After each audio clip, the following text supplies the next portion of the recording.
It's the Hello, booty. everybody. I can't. I did it on purpose. No, you didn't. Yeah, I did. They And it waiting worked. for an Look at that. You intro. They waiting stopped. for an I intro. yeah, they're waiting on you. You're supposed to do it. Get the fuck out of here. We All all right. know we have a system. We're not straying from the system today. Get the intro out of the way, Shani. Come on, get together. Acting crazy. You know all this is recording, right? That's fine. I mean, if you listen. You taking a while with the intro, so I don't no hair off my back for real. All right. Anyway, hello, everybody. Welcome to Echo Underground. I'm Shanique. This is Mike. And on this podcast, we talk about TV shows, music, and movies, and any other interesting topics. Today's episode is going to be about the new Netflix original series, Mindhunters, Season 1. Because, I know for like 13 reasons why we split it, but I think me and Michael was like, let's just do it all at once. I think Mm-hmm. for network shows, we should split it though, because they have like breaks. It's going to be like a whole year. Yeah, that'd probably be a good idea. Anyway, so here's my verdict on Mindhunters. I'm going to give it an A minus. There were things I really, really enjoyed, and then there were small things that like lowered the grade for me. Still an A, just not like an A, like a solid A. It's like an A minus. Um, Very good acting, very creepy, but in a good way. It made me want to watch Criminal Minds, though. I don't think that was the purpose, but it Yeah, definitely I'm, made me I'm want gonna to get watch that. I'm gonna get to that in a bit too. I got Yeah, something to say. and I know this show is supposed to be like essentially why Criminal Minds exists. The BAU, for example, of Mm-hmm. Criminal Minds exists. Um, Again, good acting, good casting. Ed Kemper, good job on him. Mm-hmm. Richard Speck, I looked him up. Good job. I had no problem with any of the actors of the killers, even the little local cases, like Gene. I forgot his name. Devender, Oh, Devenberg. Devier or whatever her name was. Devier, yeah, yeah. The guy who raped and killed that 12-year-old in Atlanta. Mm. He was a very good actor. Um, the The killer that three, the three, the two brothers and the wife. Those are also really good. Especially the one who was always crying. He was really good. Like I almost cringed to the. Like it was really good acting. I'm not cringing because it was bad acting. I'm cringing because like a grown man shouldn't be crying his eyes out like that. But definitely some credit there for that guy. yeah, definitely that was good. And even what was it? The one that was killing the old women. Well, beating Mm. the old women, and then he accidentally killed the second one. Spoiler alert. Yeah, whatever. It's in the trailer, so not a real spoiler. But Hey, you never know who's gonna want to complain about it. But go ahead. yes, spoiler, because my sister. Shout out to Yeah, her. Samantha. Hey Samantha. um, Yeah, overall, I think everyone was cast well. The acting was great. The story was compelling. It was slow at some points, and I hate slow storytelling. But there were points where I felt it needed to be slow, and there's other points I was like, eh. But I liked everyone in the series. Even like, and when I say I like, as in they're well cast and I understand their roles. Maybe not my top characters, but they fit the story. And so yeah, what do you think of season 1 of Mindhunters? What grading do you Uh give it? see, my thing is, um, if I don't have any complaints, I have no reason to not give it an A+ because I enjoyed every little piece of the show. I thought the pacing was fine. I'm not big, as long as the pacing actually puts things forward and like the show is very methodical compared to like Criminal Minds. So like, all right, the pacing was a little slow, even though it did start off with a guy blowing his own head off. Sure, but like you said, acting was awesome. I think the diversity of the killers was pretty cool. I think it gave a lot of actual historical insight into the killers and into how the BAU got created and to how the internal workings of the FBI kind of work and how they actually teach local police officers how things work. I was like, oh, this is actually kind of interesting for a show that's set in the 70s. They're still reeling from the whole Manson thing, and like that is like still fresh in everyone's mind. And I believe it's like about 10 years after that happened. So that's how big of a deal that was. So that's I don't know. It was just pretty cool to see everything working in the 70s because like you know they did a really good job with that. As far as like how police treated even talked about black people behind their backs, or how different things were in politics at the time. Mentioning the war, I was like, this is some really good insight. A plus for me. I couldn't find a complaint. Even if I tried to sit down here and constantly think, what did I not like about the show? I got nothing. I kind of want to see season two because we're gonna get to it, but there's so much setup for season two. There are like two unsolved cases, and then there's Dennis, who I don't really know who it is because I couldn't really Google him because I feel like all the killers in the show are real, but I don't know who Dennis is. You talking about the guy with the glasses and mustache? Yeah, him. Yeah, that's the BTK killer. Oh, that makes. Well, I should have seen it. Yep. Okay. Well, A plus for me, guys. I should have seen that. The pictures he was burning was exactly that. How would I not have known? Oh, I feel dumb for not seeing that now. I saw so many other small little things and did not recognize the BTK. Moving forward, that's where I'm at. Criminal Did not Minds see for you. that. Criminal Minds. So first time I heard about him. um, all right, so let's get into our favorite characters. Okay, so actually, I didn't like Greg, the new guy that came at the end. I don't think he fits on the team. Being really honest, out of Wendy, Bill, and Holden, he doesn't fit on the team. And I believe, spoiler alert, I believe he's the reason the tape reappeared. I don't think it was Wendy because, she gave up her career as a teacher to Yeah. join the team. Maybe he didn't see it, but he actually mailed it away. He dug it up and mailed it. Oh, okay. So I was technically right then. Yeah. he looked like a snitch, so there you go. Yeah. So I'm not a fan of Greg. I get why he did it, and I was surprised he even joined the team because when he was listening to the tape, I think of Kemper or some type of murder or something like that. He seemed Um. disturbed. Yeah. So I'm surprised he even joined. But no to him. Um Holden, I'm if on because yes, he's important. I love he was on Glee. He played Jesse on Glee. Can't remember his name. Jonathan Groff or something like that. I liked him as Holden Ford, but he doesn't know boundaries yet. And that's gonna put the project in jeopardy, which basically the second half of the season was about. Putting Yeah. the Yeah. project in jeopardy. And we're gonna go through each episode because I think because they give you so much, I think we're gonna have to hit all the episodes. But he just was like, eh. So overall, my favorite character is Bill. Of the entire series, my favorite character is Bill because he thinks like me. I have the same questions he does. I have the same apprehension of Holden that he does. But I also like that. I also think he's very like I want to get this done. You know, but he's not. How you say? I think of Holden as Hoshner, and then Bill is kind of like Derek. Does that make sense? Yeah. Yeah. And Derek was. I always love Derek Morgan. For all the Criminal Mind fans out there, I always love Derek Morgan. So I guess it makes sense why I like Bill Trench. He was the everyday guy who wanted to solve these murders and figure out a new way to think about it, but he had boundaries. And I think while I agree with Holden on sometimes you have to push, there were some times where I thought he was just out of line on how he pushed. Because, are you okay? Yeah. I'm good. Okay. Uh. Okay. Am I jumping in here? What's going on? No, because like there was something feeding into the mic, so sorry about that, guys. Oh, I Uh, don't hear anything. I don't know. I'm not moving. Go ahead. anyway, so and then Wendy.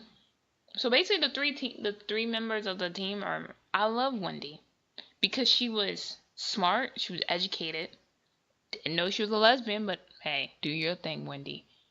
And she was realistic about a lot of things. You know, she was very realistic about the fact that we need the police cooperation, and you need to be able to prove your work. You need to be able to like document your work. If you And don't find have some way to a publish it later. huh? And find somewhere to publish it later. Yeah. Yeah. So you have to have a strict study or you can't validate your work. Now, Hmm. I do agree with Holden on the other hand that she needs to loosen up a little bit, but he was way loose, too loose. He went left so many times, and that's Yeah. why the way the season ended for him, I had no issue with it because he realized he went left.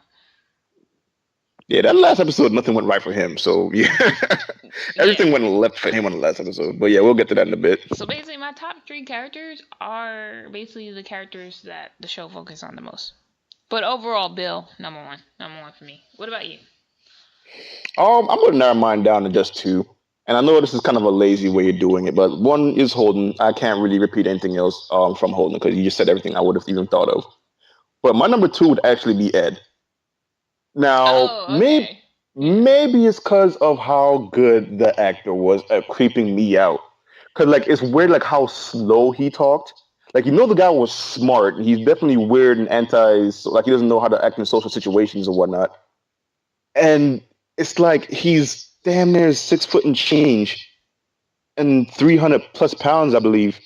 And I'm like, this is a big dude that you're opting to not have in handcuffs while sitting across from him. And then you talked about this earlier, but you gonna let him put his hands on your throat to demonstrate something? I'm not gonna get into the colorful pictures as to why he was in jail if you know about Ed Kemper, but that's not the kind of person I want in my neck. I'm giving my favorite actor to him only because like my skin actually crawled sometimes when he was on screen. And usually if an actor can get that kind of reaction out of me where I think it's real, and I'm like, nah, son, like Holden is in danger. Move. Especially because the first few times like they met one on one without Bill there. Because I feel like maybe Bill can definitely handle himself, but Holden, he a little. I'm not saying he's small, but definitely smaller. Like he's not in his league. So I'm like, yo, I was feeling for Holden the entire time he was in that situation, man. Like I was a couple times, especially in the last episode, where I was like holding my breath. We're gonna get to that in a bit, but I was like, yo, this is how it ends for you, Holden. But yeah, my top two are Ed and Holden. Okay. All right. So I say we just go through each episode. Let's see. Episode one. That's where we first meet Holden, right? We don't even, and we meet Bill and Holden is ambitious. He's like his. I think what really sets him off is his talk to this other, I guess, cop who was giving a lecture, Hmm. and the cop was basically like, we have strangers killing each other. We need a new way to find motive because this ain't working.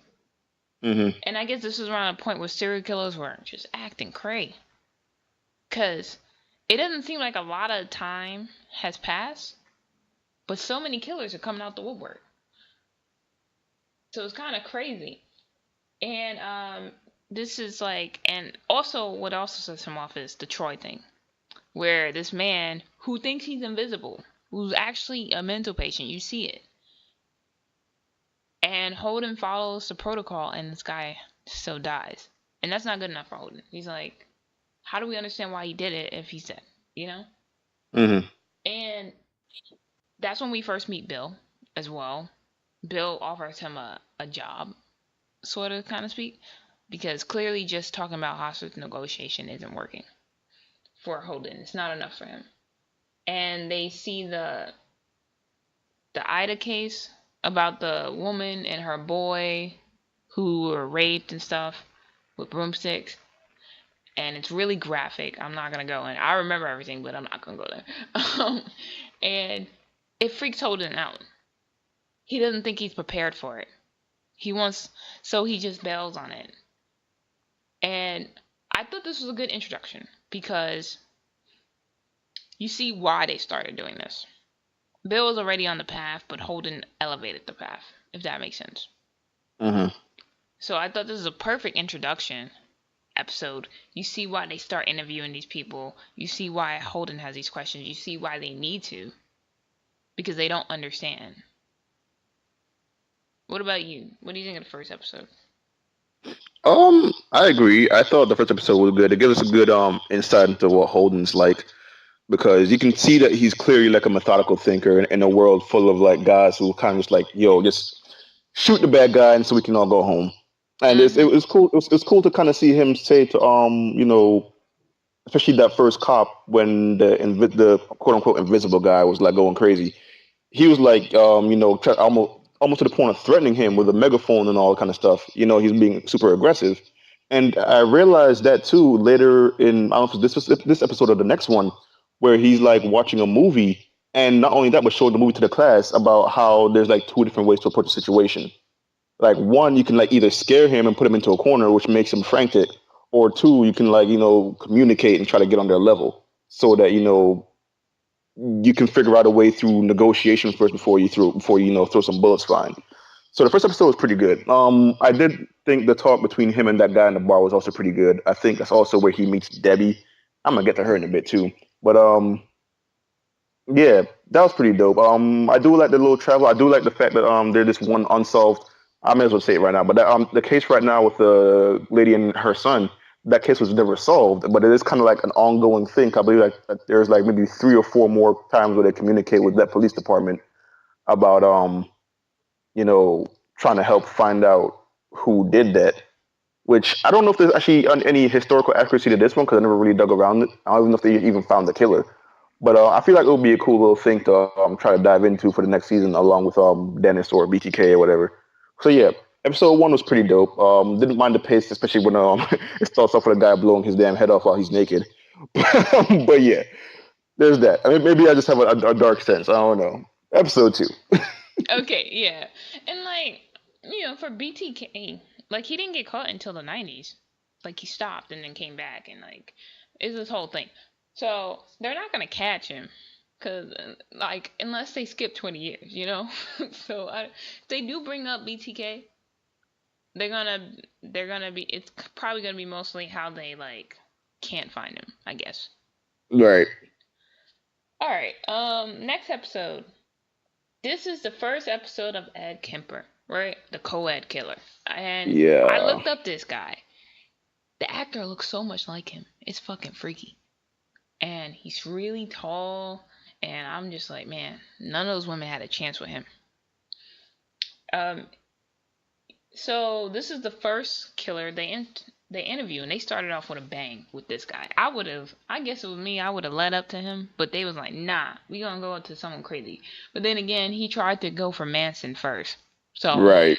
he Ed was like a secondary prize, I guess that would be the right thing. Constellation prize, I guess. Yeah. Yeah, and Ed was amazing, and it was so weird because Ed mythology was kind of like he hated his mom.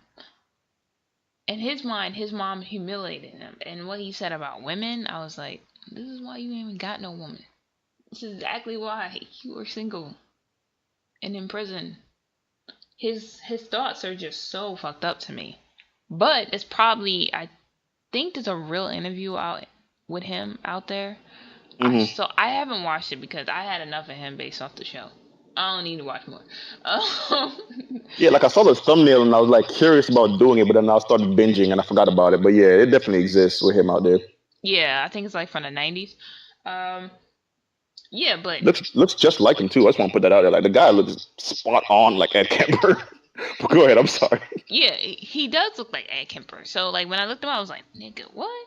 And that guy stole every scene he was in. Hmm. And this is actually probably one of my top like episodes of the season. If not number one, it's definitely number two. Actually, the last episode's number one for me. But this is number two, where I was just like, man, this is really good. This is for me is when the series really picks up. Like I think this episode's a good idea of what the series is gonna be like. So if you watch it and you like it, then I think you're gonna enjoy the rest of the season. What do you think of episode two and Mr. Ed? Well, you know me. That's my favorite character in the show. So it's like you're definitely right. He stole the show for me after he came on screen, and I don't know. The camera did this weird thing when he first appeared, where like they showed a guard walking him, but like they showed the full body of the guard, and like like a quarter of Ed's body is still missing off the top of the screen, and I'm like, how big is this guy? So yeah, that was pretty dope. I do like that. This was like the forbidden thing that they weren't supposed to do. I thought that was pretty cool. Cause Bill, he was like, nah, listen, dog, that ain't for me. I want to go golfing. What would I rather I do? fuck with Bill because I agree, and Take a it's mini weird. vacation or stand in the room with a guy who like insert murder stuff here. Google it. Yeah, I ain't gonna. I'm gonna spend the time to be No, getting to what I'm he gonna did. fucking say it. He's a necrophiliac. That's basically what he is. He kills the victim and then have sex with them, but like different parts of their body. It's just weird. And I'm not gonna be in a room with that. I'm gonna be like Bill. I'm gonna go golfing on my day off where I talk about murder for like a week. Guess what? I'm not gonna do talk to a murderer who does that. So I Hmm. feel him, but he eventually goes in the room. But I would Yeah, definitely be like, nah, son. I had enough of murder. yeah. One of the things I definitely liked about him too was I think out of all the killers that they interviewed, maybe with the exception of Brutos to some extent, we'll get to him in a bit. Ugh, Maybe no. with the exception on Brutos, it was like the only guy who was like kind of like calm and collected while he talking. Like those are the scariest kind of murderers to me, because that means you can't really pick them out in society. Because like, the other ones, like they're generally crazy. And this guy, I think he's more reserved and conservative and stuff like that. He almost like the way he talked, he almost sounded educated. He sounded like he knew what he was doing, even though he's talking about fornicating with skulls. And like, yo, dog, you sound like a mad scientist. But yeah, episode 2 was dope. It's going down in my books. It's probably one of the favorite episodes of this season. I just, yeah. And like, once we finish like all 10, we're gonna talk about which killer was worse. 'Cause I still say Brutos was worse. Cause he, you know what? I don't know. We'll get there. We'll get there. We'll get there. We'll get there. Episode 3 was when we first meet Wendy Carr. And she's very Mm, fascinated by them, you know? She's like, oh, you got this. But she's, one of the reasons why I love her is because she's very, realistic. She's like, if you want funding, you have to be able to show them something. You can't just be like, oh, yada yada. If you want to keep doing this and you actually want to be able to get this research and publish so people can understand, you have to be realistic. And I think without them, they wouldn't have gotten as far. They probably wouldn't even got that funding without her. Because she was very smart about how to display information. But she's a teacher. And when you work at a college, if you want to make money, you have to do research. You know? mm. And you have to. So she's the perfect person for that. Um, this is also where they solved one of the cases that were introduced, I think, in the second episode, where the woman was getting beaten. This is when they solve it. And this is their first success story. The killer, Dwight, he was I don't know if he was a crackhead or not, but he definitely looked like a crackhead. But he was a crackhead who was stuck at his mom's house. And he was basically killing No, no, women. no. That's the wrong one.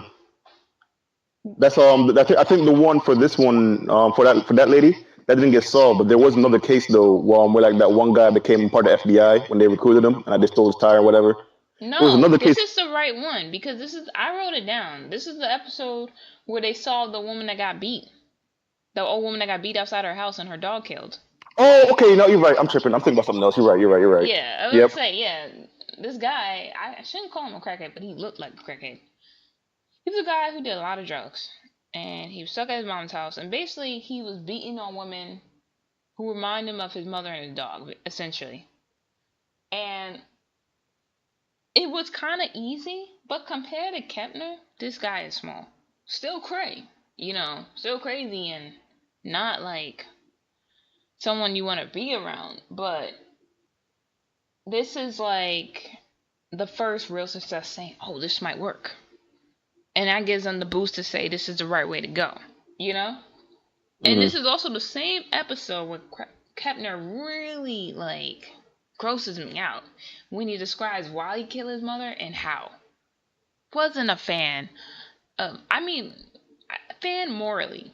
Good acting wise. One of the best scenes in the episode. But also, gross, dude.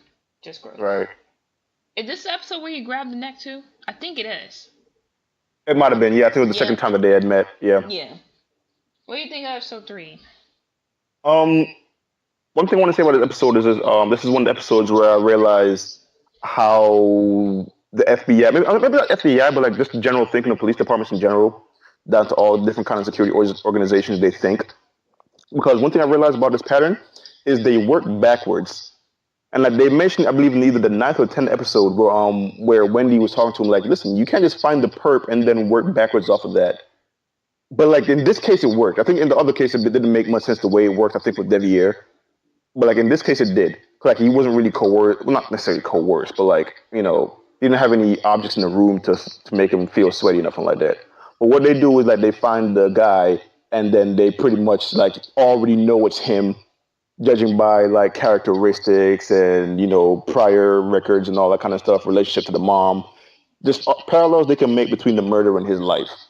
And like I realized, hey, you guys just sort of like find a guy and then like just try to smooth talk your way into having him feel guilty about it.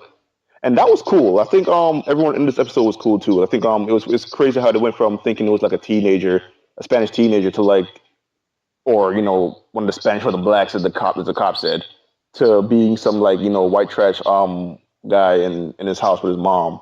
Yeah. And I think he also did a really good job of that too, because one, he had a very notable sequence in his killings, and two, the guy looked like so many things in this show just looked like they weren't even acting.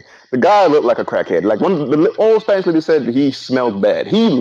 When someone looks like they smell bad, you know it's bad. Yeah. Cause that's two different senses telling you, nah, yo, put some deodorant on.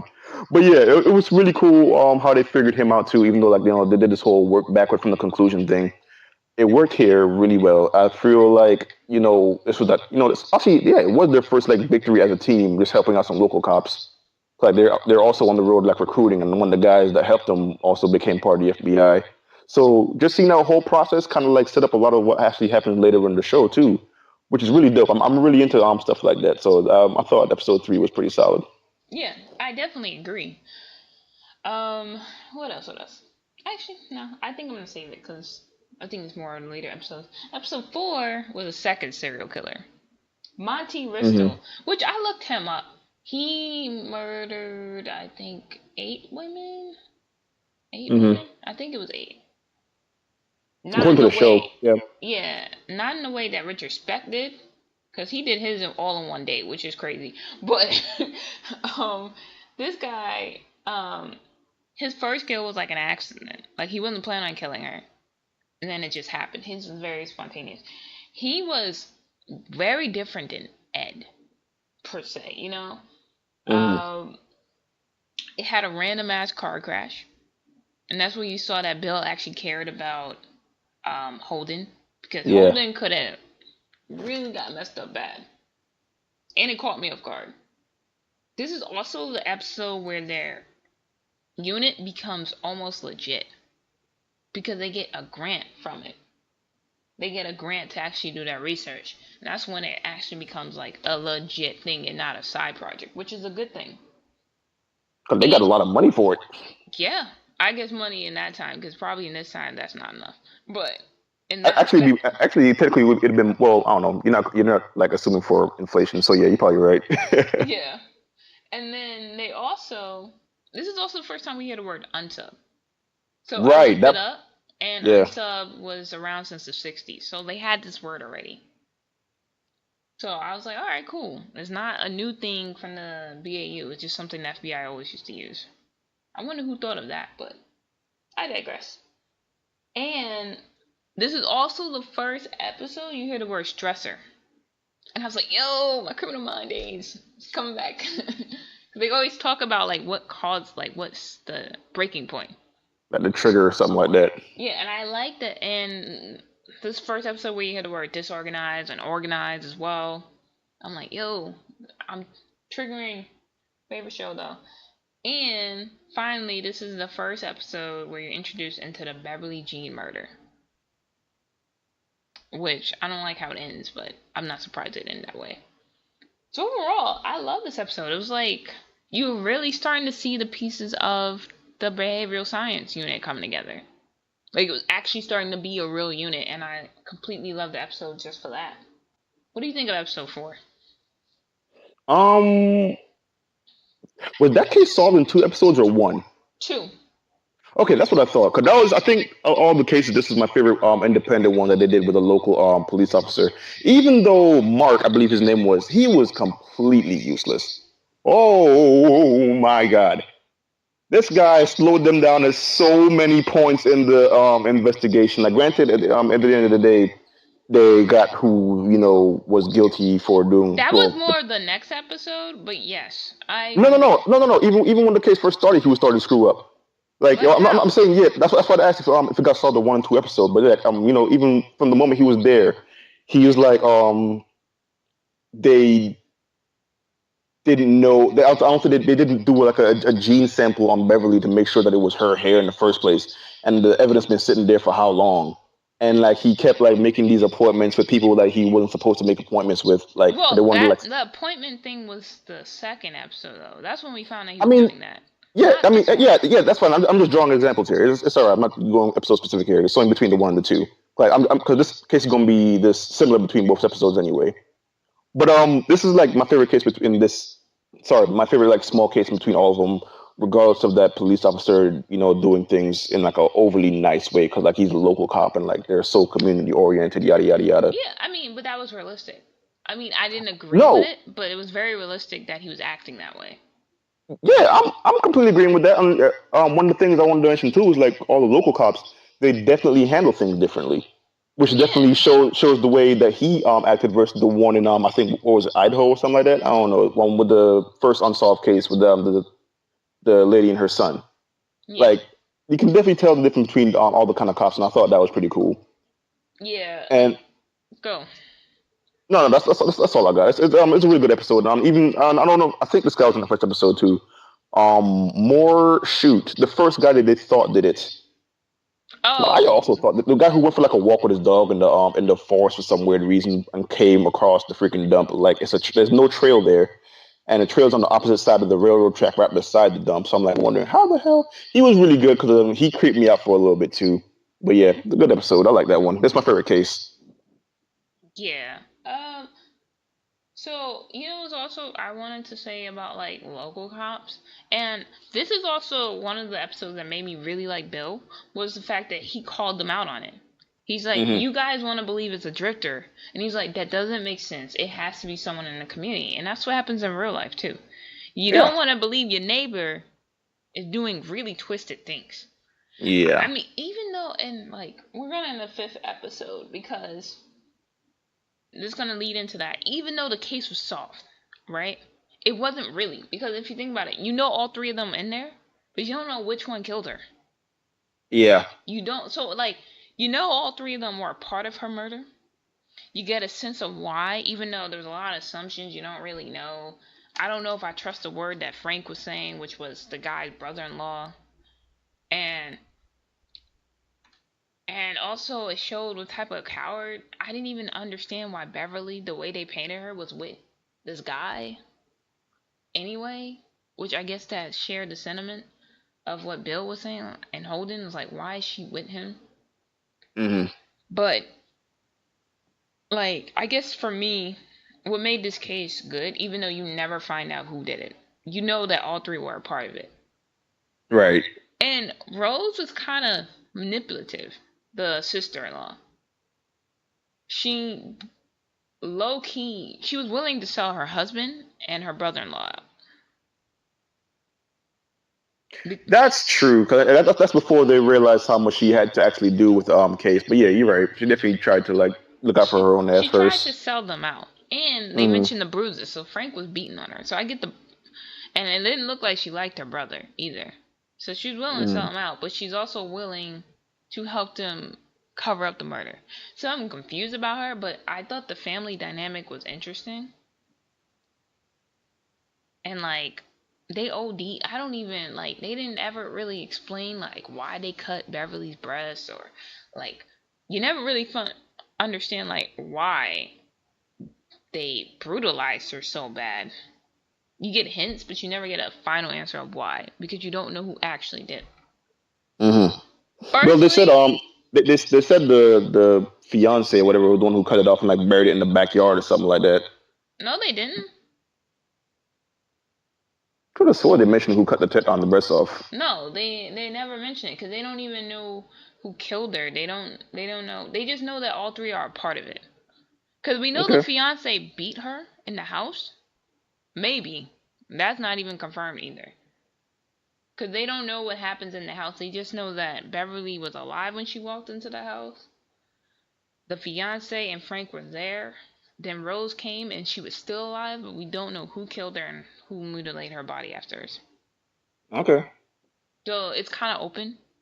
And they went for the fiance so he can roll over on the in-laws, essentially. It's not pretty, but at least someone's gonna get charged. Right. And that's at least someone's there. But man, that poor girl felt so bad. But this, I agree, it's the best case, low key wise. Even though, like, out of the small criminals, I feel like the last one, I actually liked his acting the best, oddly enough. But we'll get there. Uh, We'll get the there. The who? one who the one who raped the little girl, I thought he was the best actor. Oh, Devier. Yeah, cause the Okay. way Yeah. he responded to like the weapon and stuff. But we'll get there. I agree with you about this being the best case because it was probably the most interesting. And I think it's the only one that took 2 episodes as well. Now I think about it. no, I don't think so. Everyone. Who else has got solved in in 1 episode?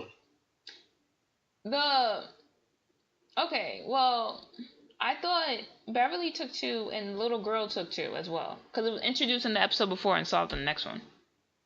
Maybe. All right. But that's usually how they do it anyway. Do you have anything else to say about 4 or 5? No, I'm good. We can go from here. Okay, episode 6 is when it's basically the setup to Dr. Wendy Carr being a permanent member of the team. It wasn't my favorite episode, but I like that it showed her dedication to the team. Like I said, I think to get legit like funding and what is it, publish, they needed someone who could think that way. And her insights are very useful. Like she had me thinking like, maybe you're right. And she's also the one that makes them interview Jerry Brudos. That sick She, motherfucker. she's also the one who figured out, which is kind of weird, but like upon her first time hearing the Rose's case in the last one, she's the one who figured out that Rose is in the house too. Like even though she was like looking out for herself, she low key lied and they said that she was home. Because she was the one who said, "Hey, Rose was there." She's used this word and like the president. She's really smart and would probably make a good agent. But I see where her actual like expertise lies. She's definitely smart. Yeah, I agree. There's really not much else. It's just showing that like Wendy will eventually become a full member of the team and has to pick one because they even showed her like stopping off real quick. And I know we're not talking about like Holden and Debbie, but I didn't expect them to last through the season. Like we can get there now. I don't really care.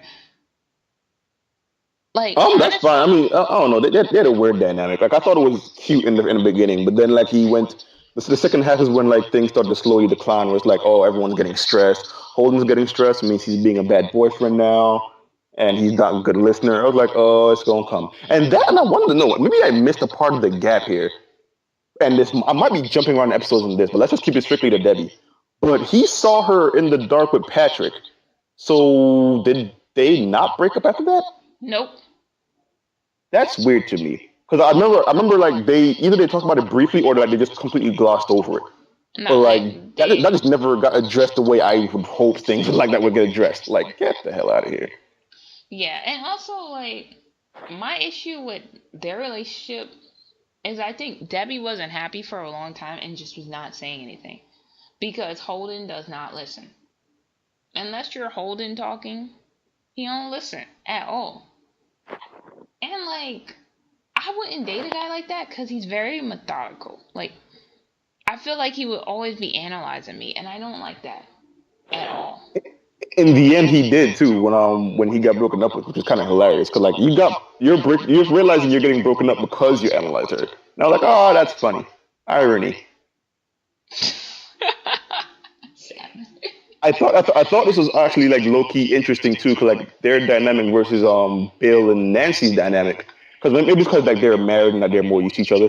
Like Nancy was definitely more receiving of the fact that hey, Bill's getting really stressed from work. He's looking at some dark stuff. He's got this kid that doesn't really want to treat him like a dad, or just doesn't want to even acknowledge his existence really. And I'm Yeah. like, Nancy did a lot. Like, I get it. They both have their different reasons for why they should be mad. But Nancy dealt with it in a completely different way than Debbie did, especially since Debbie was already making moves, very wrong moves from the beginning. So like, I'll completely side with Debbie if it wasn't for that. Like, you went, this Patrick dude, man. I saw it coming. Yeah. I mean, I couldn't tell whether like I know they agreed to be boyfriend and girlfriend, but I couldn't tell how serious they was. But then he had stuff there. I couldn't particularly get into their relationship because I felt like majority of it, she wasn't even happy. Like he was happy for majority of it, but she was not because of the type of guy he is. 'Cause I never saw it was gonna last. Like I don't know who the right girl for Holden is. I really don't. Part of me thinks it'd be Wendy if she was straight. Hell, she might be bi for all I know. Part of me thinks it would be Wendy. But also I think Wendy would eat him alive too. So I don't know. I don't know what I type of don't know. girl. I kind of saw. I don't want to like hop on it for too long, but I kind of saw an opposites attract kind of thing between them both in the beginning, which made me believe it was gonna work. But it's because like things started heating up in the BAU division with all these interviews and whatnot. Like he started to get things going his way. Like once you start getting real career oriented and like you realize all your successes are starting to show some dividends. It's like you start to focus on just that, and I feel like that's where things started to like deteriorate between them. Because I'm like, you had a good thing going, and then you didn't because you can't have two good things going at the same time for some reason. 'Cause, like this girl is still holding you down. Like you're already going out on double dates with her. You met Wendy. I'm sorry, you met Nancy and Bill's son and all this stuff. And I'm like, all right, it seemed real for a bit, but then it's like I don't know. I feel like things started. Maybe it was because of around the time of the I don't know which case it was, but I feel like some case started making him start to act up. But yeah, we can go to next episode now. Cause we've been harping on this for a minute. Looks like whatever. Look, Tangents. hey, that's okay. They're here to listen. All right. So episode 7, the introduction of Jerry Brutos. This guy is disgusting, and he grosses me out more than Kepner, and I didn't think that was possible. And you know what? I think what makes him more gross to me is that he has the nerve to deny and say that they all wanted to be models. And I'm like, nigga, you met them for 5 seconds and then killed them. How would you know this? I have a theory on this, and like it was only said briefly, and I think the FBI guys knew this in the second time that they interviewed him. But I think it's because like he knew it was on record, and I don't really think he was on death row. I think what happened was he wanted to make sure that any documentation of what he's saying didn't made him look like he's crazy, like hey, he forgot what he did.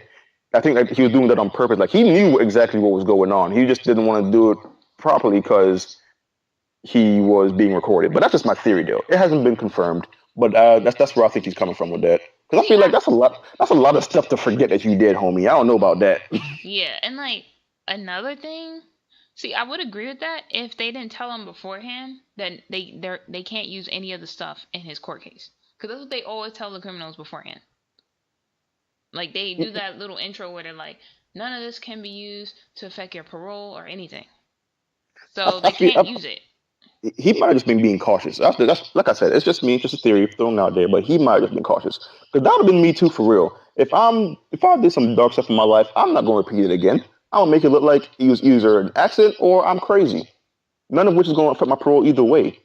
All it is now is there's no documentation of it, which is probably for the best. So that's I cool. mean, there's a lot of pictures, and there's one with him in it, so it doesn't matter if he No, agrees to it or no, not. no, no. I mean, documentation isn't him saying it himself. That's what I mean. But he confessed to one, like on statements. Yeah. Yeah, to one out of like how many he actually No, killed. I thought he confessed to all 4 of them, or at least 3 of them. He Remember, pled guilty. He pled guilty though, so he had to maybe, actually have a statement to say, "Oh, I killed these bitches." Sorry to the victims, but damn, Shanique. What I'm about to say, wow, yo, that's I took that Jesus. wrong. I'm saying, but he had like if you plead guilty, you actually have to have a formal statement saying you killed them. Maybe not in full detail, but you definitely have to have a state. You have to have a signed statement saying, "Oh, I killed them." Well, it also might have been a plea thing too. I don't know the maybe I'm missing from the episode or from the actual details from real life, but it also might have been a plea thing where it's like just say you killed them so that we don't murder you, don't we don't fry you in a chair. Like I mean, once that's you a do very that, that's a very good idea too. He actually might have said it might have been a detail that I missed, but I'm just looking at all the options here. But go on, Brutos. yes. Why does he freak you out? Okay. One, the scene. I don't even know if that's no. I think this is the scene because this is the scene where Bill's like, "No to this nigga." He's like, "I can't with him." Because like is it this is an episode where Bruto's masturbates in the shoe, right? Yeah. And I'm also like, no. No, wait. This is the first time they met. Because that No, happened. they met him That happened. twice in the same episode. Because after he masturbates in the shoe, Bill doesn't want to go back, and this is the same episode. Okay, no, okay. I just didn't know if you're talking about the first and second time that he met, though. I know it's the same episode, just not the first time. Which one? The second Oh, go time, the ahead. second time, Gotcha, gotcha, gotcha, he gotcha. does that disgusting thing in the second time, and they use the shoe, and Wendy's getting mad, and like, here's my thing. I agree with her about the questions, and the thing the agents are doing wrong is they're trying to like read off the list and directly ask. They Mm-hmm. need to do like a combination of what Holden wants to do and what she wants to do. Mm-hmm. Ask the questions, but in your own way. So you still get to like the freedom of the interview, but you still hit what you need to so you can show the people like, oh, this is what we want to ask. And um and then also Bruto's kind of fakes him out. I don't even know if it's fake.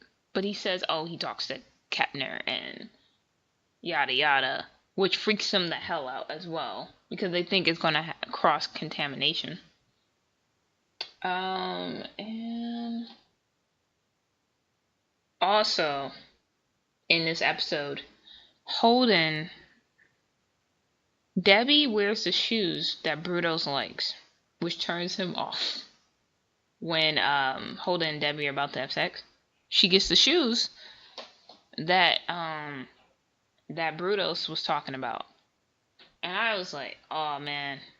See, that's his fault. Because he specifically said, get those in the biggest size you got. So I'm like, I saw it happen too. And I'm like, you walked into this though. I mean, granted, it's weird, but it's like, dude, this is on you, dog. You should have picked any other shoe in the entire building, but you picked the one your girlfriend want to wear, and then she wears it at a time where you definitely not supposed to be thinking about work. And I don't blame you. You thought about it because the guy kind of did something with shoes that you don't want to see. But that's on you. For a smart guy, that's probably one of the dumbest things he did in the show. Yeah, I don't even. I can feel the like confusion by Debbie. I get that. Now we're gonna go into our conversation. Why I think Brutos is worse than Kepner. Not crime wise, because like I don't think there's any as bad as what Kepner did so far in the show. That nigga's just no. But I think personality wise, Brutos freaks me out more because he seems normal. You know what I mean? He has a wife. I think he has kids. He works every day, and then at night he's picking up women, putting them in his garage, and doing all these effed up things. And that's to me, I think it's like with Kepner. I hate to say it, but I'm not surprised by how creepy he is. Like he was a loner. He lived with his mom. He had no friends, no nothing. He got along with guys, but not women. So I'm not like surprised by him. But Brutos is actually surprised. He's more like the average day, everyday man, and that's to me makes him worse.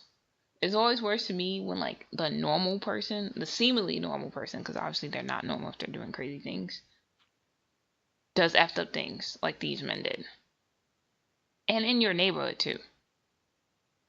Kepner, even though he did something really bad with his mom, like he walked in the building with his mom's head or something like that.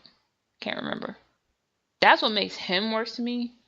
But I think you probably think Kepner's worse because of his actual crimes or the creepiness of him. it's not even just that. There's a couple factors.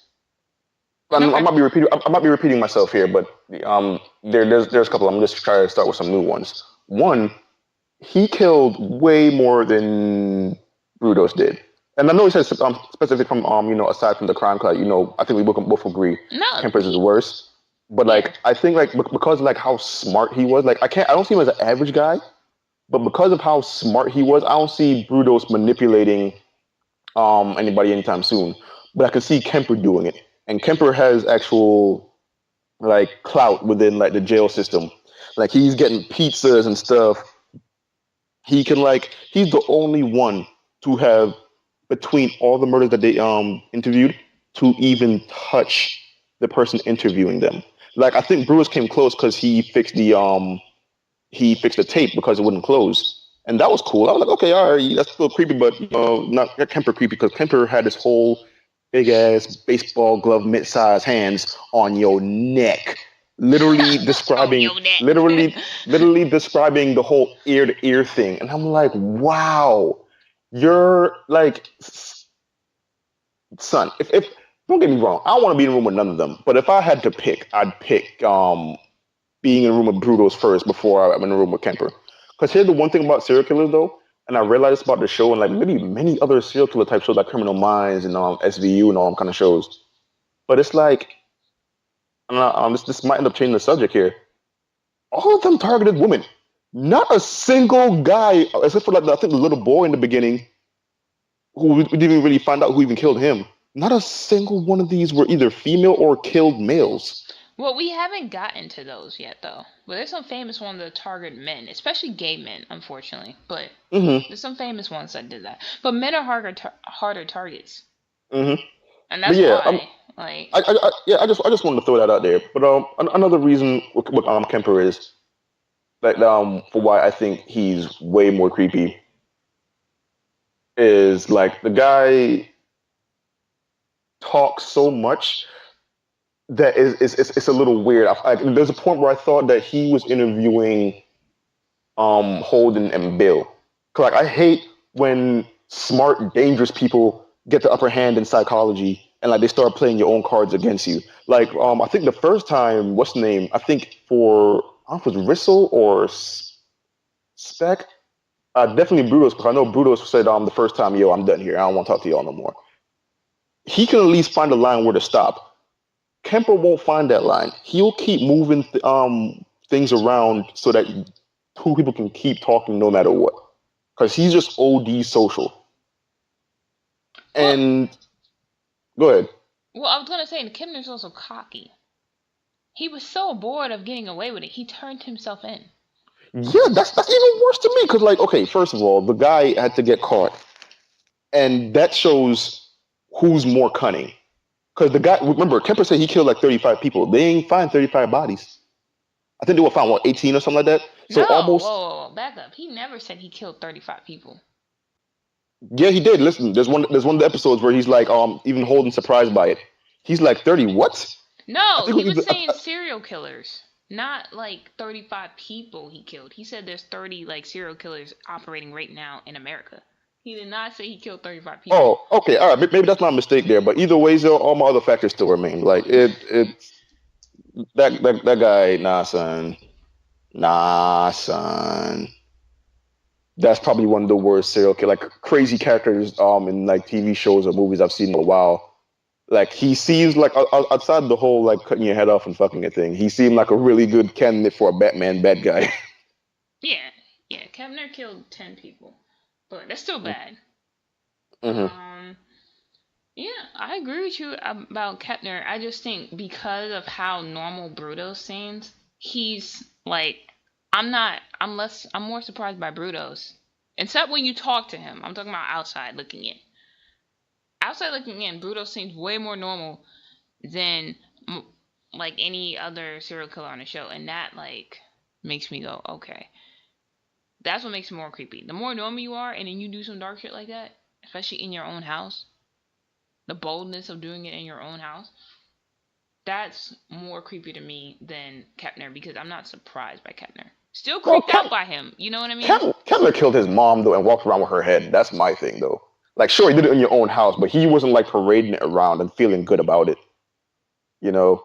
I mean, yeah, And you're more creeped out by Kepner because of the boldness of him, of how, like, also, let's put in the crimes back in, because Bruto's crimes was pretty dark too. yeah, you're right. I don't disagree with He that. was bold, and he was cocky, and he got bored and turned himself in. So that's more creepy to you because of how smart and intelligent he is. I'm more creeped up by Brutos because of how normal this guy seemed to be. How he had all these good things in his life and still was like, I'm gonna kill some people today. That's so we have different levels, but both still creepy. Like, I would avoid both of these guys in a heartbeat, and I wouldn't want to be in a room with them. So the answer will always be no for being in a room with any of these guys. I second that. But even though Kevner kind of, we'll talk about it though. Episode 8. This is the first solo interview Holden has had since Kepner. And he always takes the biggest dudes. Like, dude, what is wrong with you? This is also an episode where Debbie, cheats on him. They meet that new whack ass team member, Greg. And I knew he was gonna be the new team member because their boss was like, oh,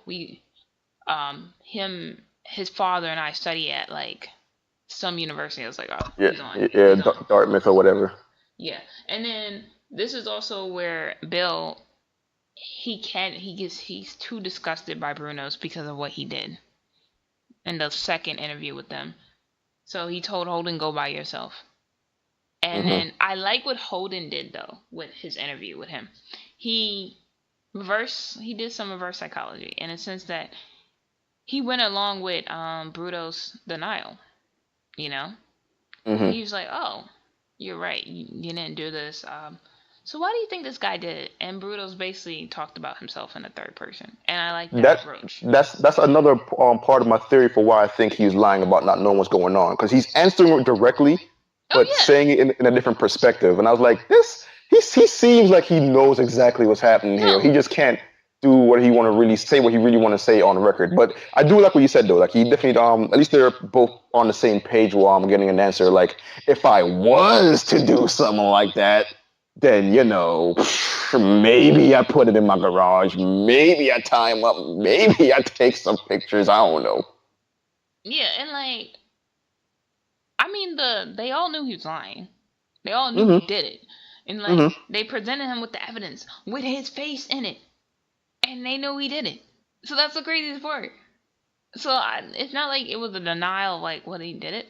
He was just being an ass, in my opinion, and but you also saw how delusional he was. He really thought all those women, oddly enough, want to be models. And I was just like, dude, maybe they did, but they also wanted to be alive at the same time. Yeah.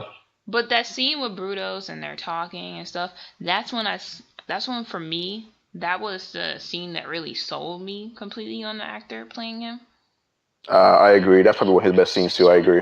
So other than that, and I like that Wendy was like, you don't have to be like Holden, because you need guys like Bill and Holden in that team.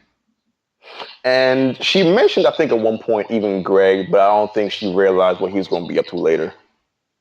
Because I think they realized where his morality was, because he felt so guilty about the whole lying thing going on with the OPR, the Office of Personal Responsibility or whatever. Yeah.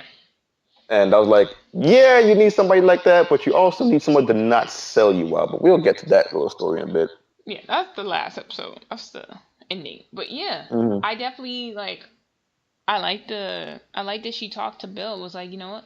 Do some therapy. This is a lot of dark things. You're a family man. You have kids. You have a wife.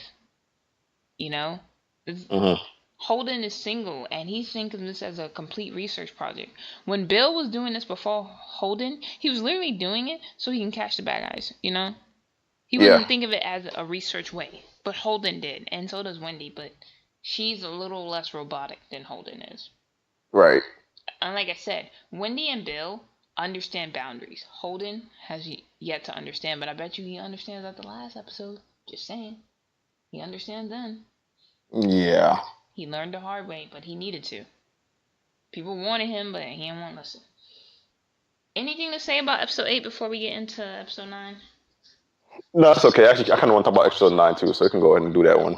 Okay. This is episode 9 is the interview with Rich Respect. Now, I would think this is the guy that he killed 8 people in about 2 days, 1 or 2 days. He killed them all at once. And then because he was so high, one of his victims survived, essentially. He was the first guy, the only guy to file a complaint against them, and which caused the project to get into trouble.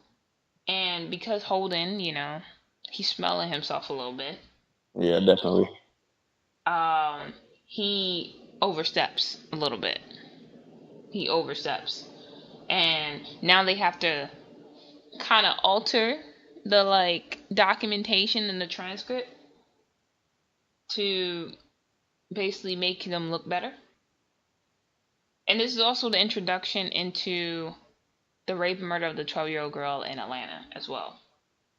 But take away episode 9. What do you think about it?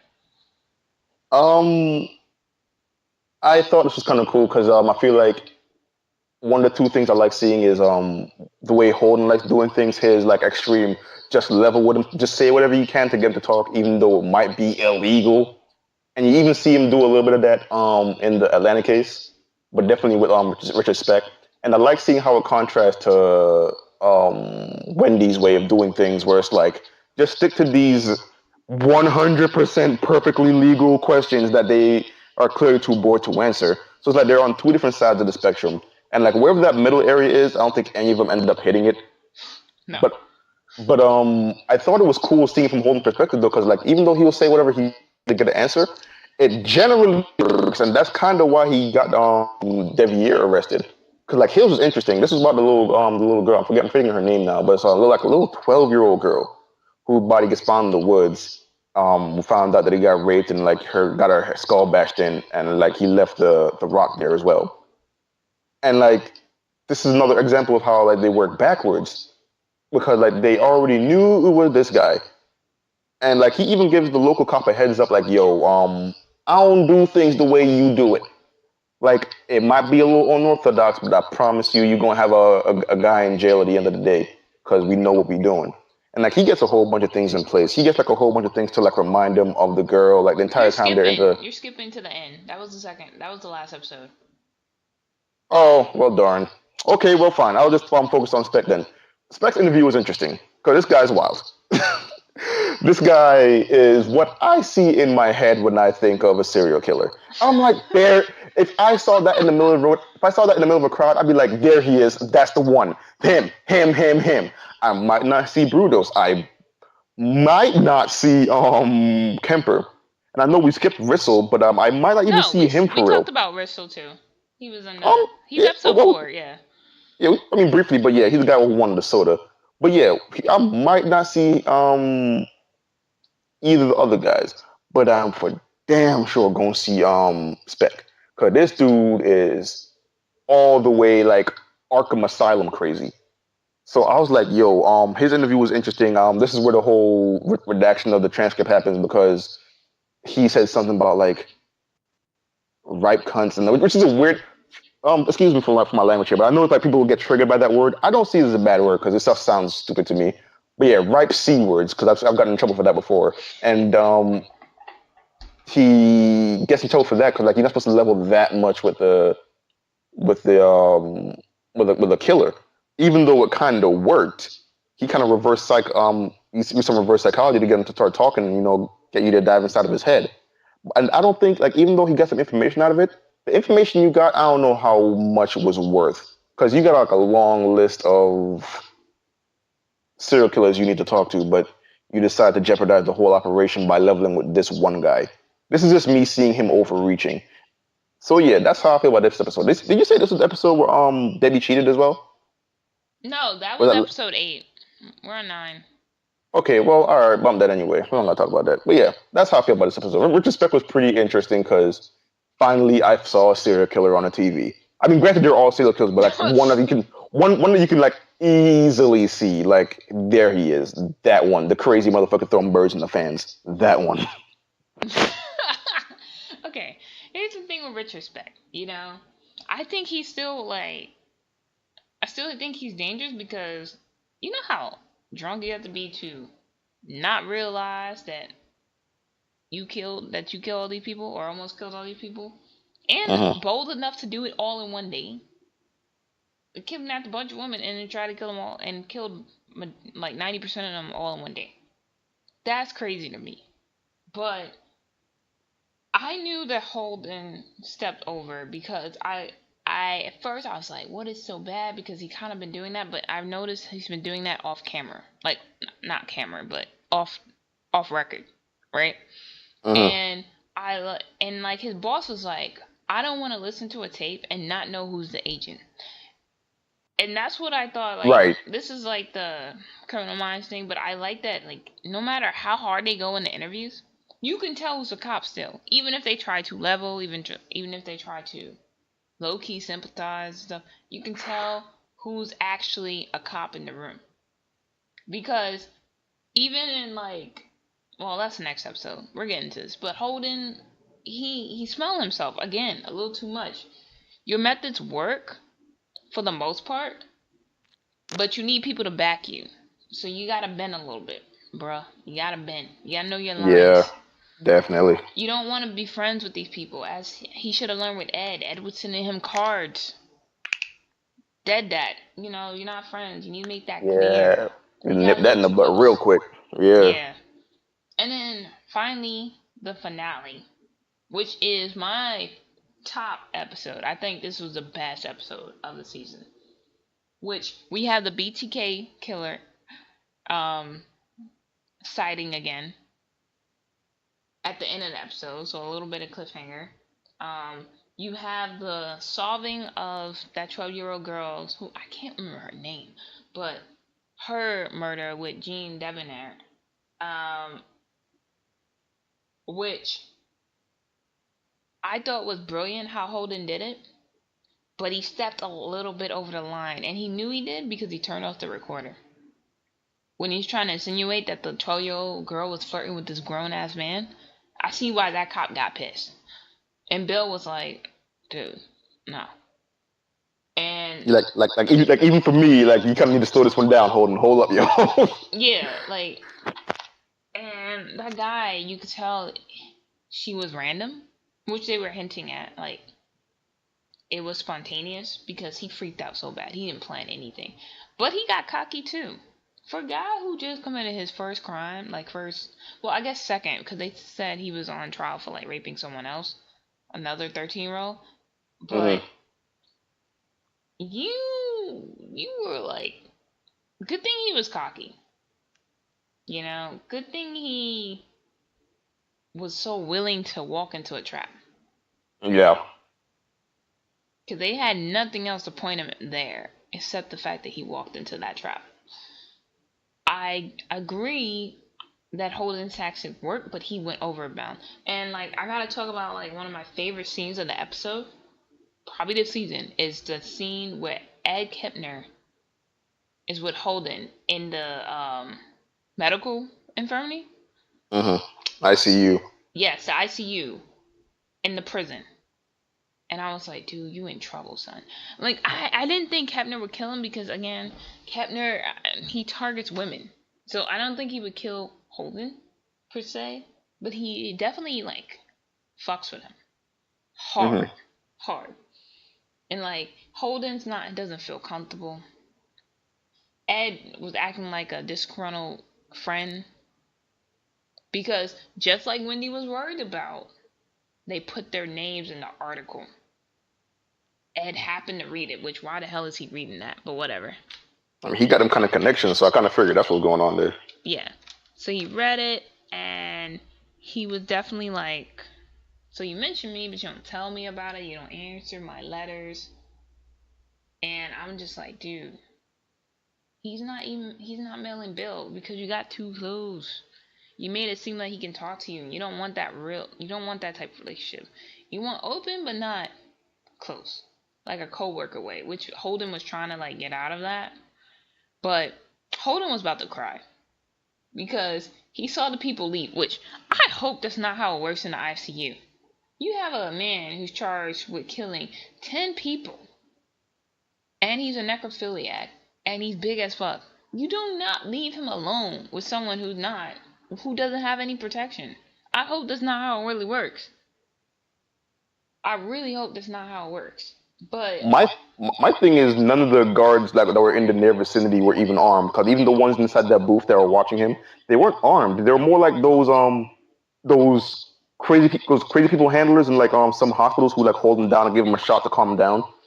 So like I'm just saying, for like a 300 pound, 6 foot plus tall dude, he's the size of NFL well, linebackers. We gonna need more than a bunch of like helpers to get him down. Like get in here with some batons and tasers and lock this guy up, yo. Because this ain't. no, they Another thing too. can. One thing I want to talk about too is how the heck was he not chained down to like the bed? Like I usually No, he thought when you're in was. hospitals in jail, well yeah, but he had room to stand up. Oh well, I mean, his 'Cause hands were at cuffed. that point, huh? Yeah, his hand was cuffed. And But his like usually what legs happens were is chained to it's the supposed to be bed. yeah, but like there was enough chain for him to stand up all the way across from the bed in front of Holden. That's my thing. Because like usually when I see like shows like that, like I saw in I think it was House and ER a couple times, where like criminals get inside the hospital because like they're being admitted there for whatever reason, from gunshot wounds or whatever.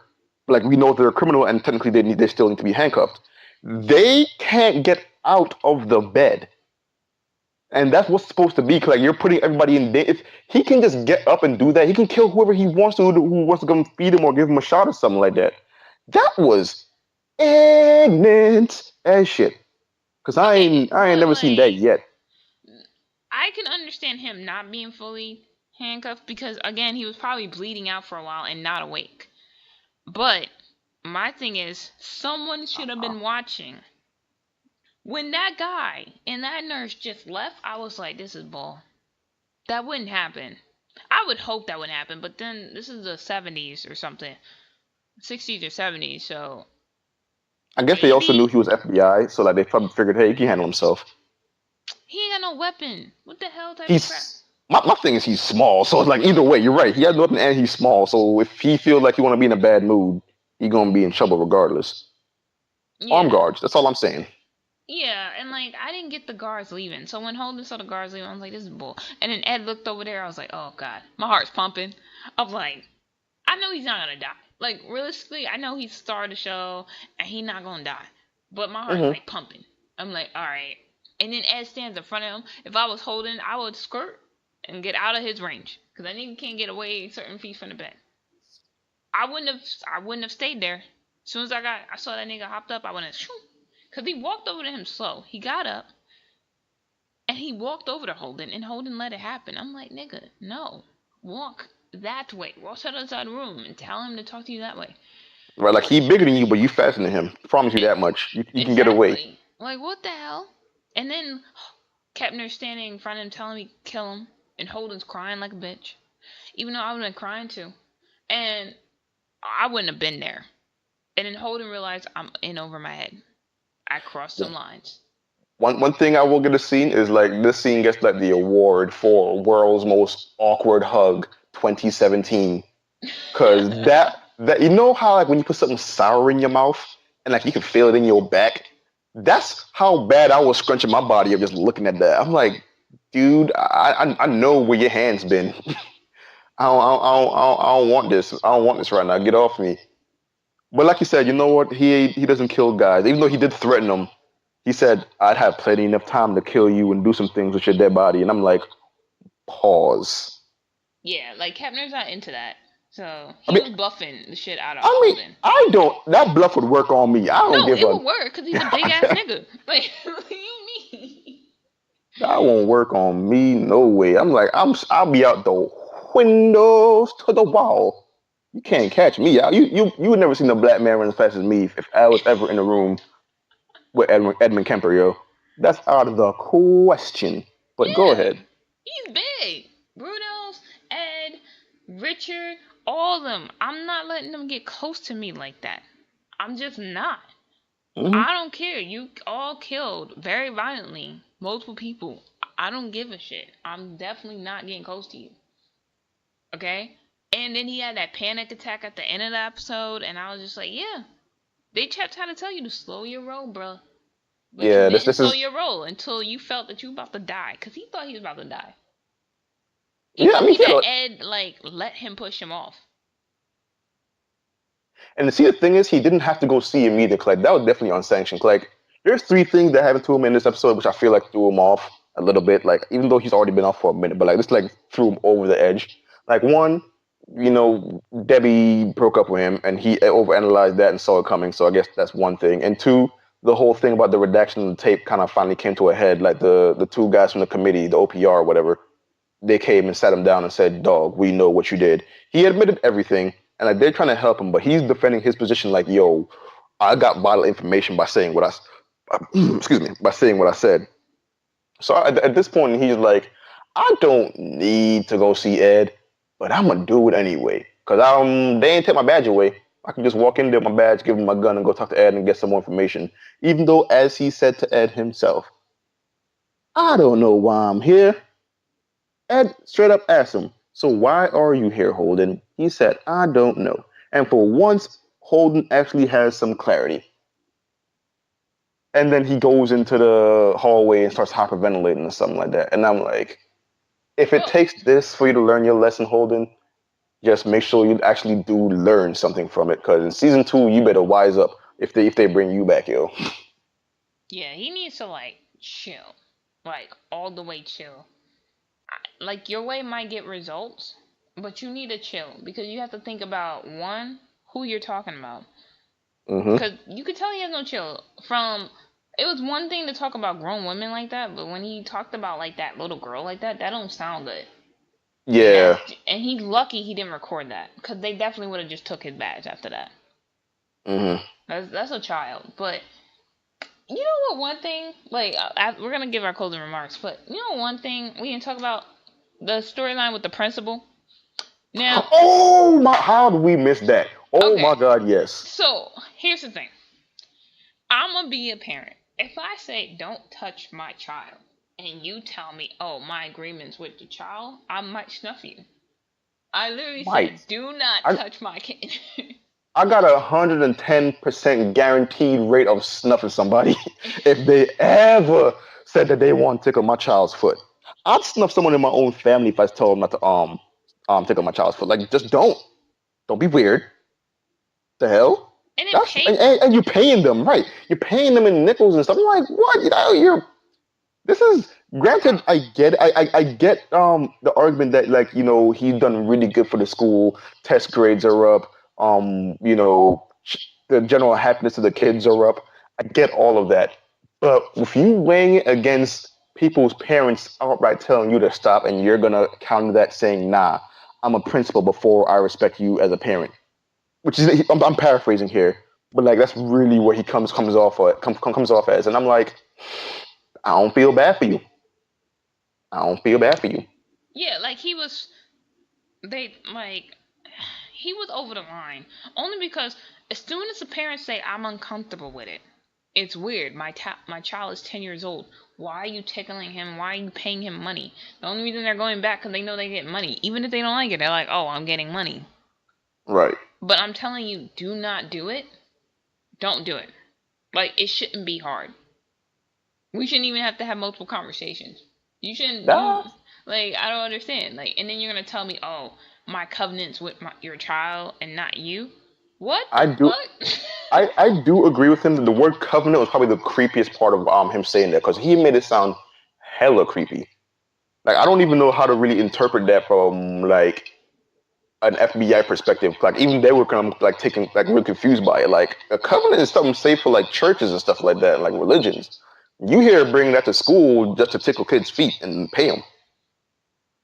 Like I feel like you're doing this for you, not for them. I don't know about that, yo. That's a little weird. And you got your own kids, yo. Listen, man. Like, granted, fine, his kids are okay. Like he's doesn't have any record, and but like, I do see the argument that's saying, yo, this is a gateway. Like you're probably gonna do something really weird next when like maybe your wife breaks up with you, yo. You're gonna get triggered and start probably cutting people's feet off and tickling them while they're not even attached. What the fuck?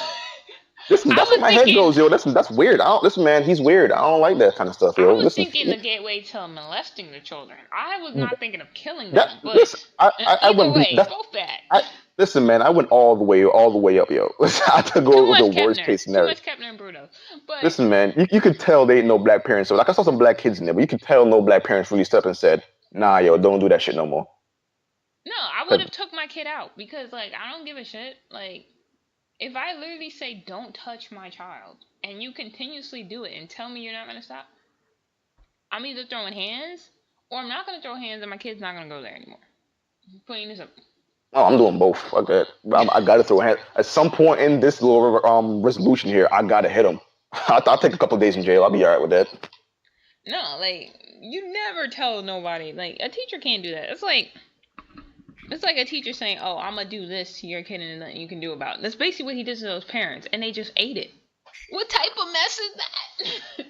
What confuses me is I don't know, like, if the rules were just different back then, or maybe this wasn't amended by then to say that, hey, teachers can do X, Y, and Z, but not X, Y, and but you're not A, B, C, and D. Because like they never, I don't know if it's like somewhere in the rules where like there's a loophole saying I can just tickle your kid's feet and it'll be okay. Because I know for a fact you can't do that right now. If that happens now, you're going to jail. They're not 18, but that's going to be 18 real ass years in jail. But Particularly? I, I don't maybe not tickling, but it's going to look bad upon you though. Yeah, Because I feel you're like gonna get side I feel like eyes. it's I definitely feel like it's one of them things where it's like the community came first. Like they're definitely part of the community that agree with him, and I feel like that's why he lasted so long. Because I feel like if you're in the city trying that out, you ain't gonna be there long. You be Yeah, gone by then. You be gone by lunch. But yeah, I'm glad you brought that up because like that whole storyline, I don't feel bad for him. He got fired. Good for him. He looked yeah, bad. The show tried to make it look like I'm supposed to feel bad for him because the wife was like, "Oh, he doesn't know what to do now. He can't find work in the next like two counties over. He's drinking so much. He's watching like TV with nothing but snow on it." I'm like, so You know, it's crazy because like, had he been like less disrespectful to the parents, I would have been like a little bit like less side eye him. But the fact that he literally told him he wouldn't stop, that's what annoyed me. It was different if he was doing something positive. He's like, "Oh, I'm teaching these kids how to read" or something like that. The parents are like, "Nah, that's different." But you're not even doing something positive, and it's supposed to be punishment. What are they learning by you giving them money? mhm. Like, I don't get it. Like now you make it okay. Now you're teaching them the wrong lesson on top of that because like you're supposed to be punishing a kid, but you're rewarding them. Yeah, I didn't get it. I didn't get it at all. That's weird. But I Screw just wanted to you. talk about that before we end the Yeah, I'm glad you podcast. said something too. Cause that completely went over my head. That was a Yeah. weird part of the show. But yeah, go ahead. All right. So, closing remarks for me, I say check it out. Now, it's not graphic per se, but if you really listen, you're gonna hear some really effed up things. But I think you can learn a lot. Very good acting from all parties involved. Directing was really good, and I love the story. And I would say it's a good show for anyone who loves like criminal procedures, like SVU, Criminal Minds, all those documentaries about different like killers and stuff. Who likes all that like criminal type genre? A good thing to check out. I recommend it. What about you? My favorite Netflix show of the year right now. That's where I'm at with the show. I feel like you said, it was very procedural, very methodical in the way the show progresses. I do feel like some people might say what you said and say this show is a little bit slow, but different strokes. If you're one of those people, then maybe hopefully it can grab you at certain parts. The graphicness only comes from the pictures you see in the show, and I think the most graphic actually gets on screen was when that guy blows his head off, and that wasn't even there that long. It's like it was over in a flash, I'm talking about literally. like description, like when they're talking about it. No, yeah, yeah. I'm talking about what I'm talking about is like what you see in the show. Like as far as graphic goes, like it only gets as graphic as far as like the guy blowing his head off. Like no actual real violence in the show, other than like what they see in the pictures from when they're like looking over their files and whatnot. And like you're right, when the two talk about it, it does get pretty graphic as well. Um, this show is very insightful for me. That's just about me. But I don't know if anyone's gonna like take anything out of it, because maybe that's just I'm the kind of thing that I like. But yeah, check it out. I think this might be going under some radars, but I definitely suggest that you don't go under your radar if you can hear this podcast. Michael Brown seal of approval. Okay. I'll give it a seal of approval as well. Also, I did learn something, not outside the show, but the BTK killer. Mm-hmm. BTK is his signature, which they talk about a little bit in the show, and it stands for blind torture kill, because that's Mm-hmm. how he killed his victims, which I didn't know about that. Fun fact. Um, but yeah, I think we're gonna close out this podcast. Let us know what you guys think of Mindhunters season 1. Do you agree with our I guess opinion about the show? Did you like the show? Did you hate the show? We want to hear from you guys. You can leave comments on our SoundCloud. You can leave comments on our Facebook, on any of the podcasting apps that we're on, including iTunes as well. Or you could tweet at us some comments about the show. People have tweeted us before at Echo U Podcast, because we want to know what you guys think. You can follow us on Twitter, follow us on Facebook, and subscribe to us on any of the podcasting apps as well. All Echo Underground Podcast. Obviously, except the Twitter, which is Echo U Podcast. And we'll see you guys on the next episode. Bye. See ya.